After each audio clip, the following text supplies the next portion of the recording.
Okay, so it's March 15th, 2012, and I'm putting the engine together finally. I thought it'd be appropriate to introduce the all-new MitchAmatrudo.com with a video update instead of just the photographs. The garage is nice and clean, except that there's a lot of car stuff laying around.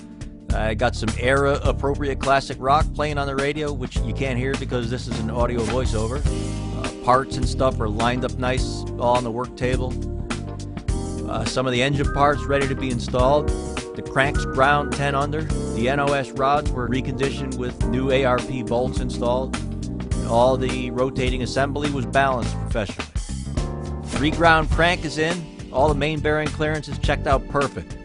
There's the 30 over Speed Pro pistons that I hung on the reconditioned but new factory rods. And I installed the rings yesterday.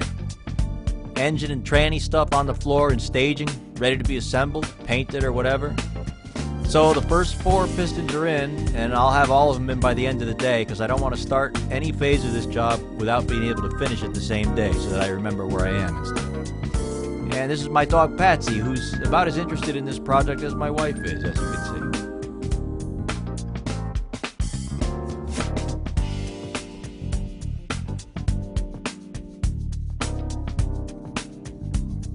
And just some still shots of stuff in the garage ready to rock, and the block on the stand.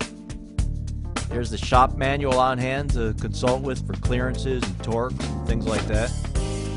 And here's a close-up of one of the rod journals to show the plastic gauge that was squished down after torquing and removing the connecting rod cap. What you do with this stuff is you match up the green and white stripes to how wide the squashed plastic is. And this tells you what the clearance is, which in this case was a perfect 1.5 thousandths on all of them. Since it was an unusually warm March day, I took most of the engine parts outside and the block to wash them off real good so I can paint it all when the next warm day rolls around.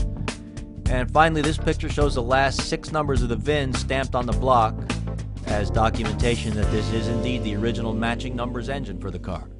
See ya.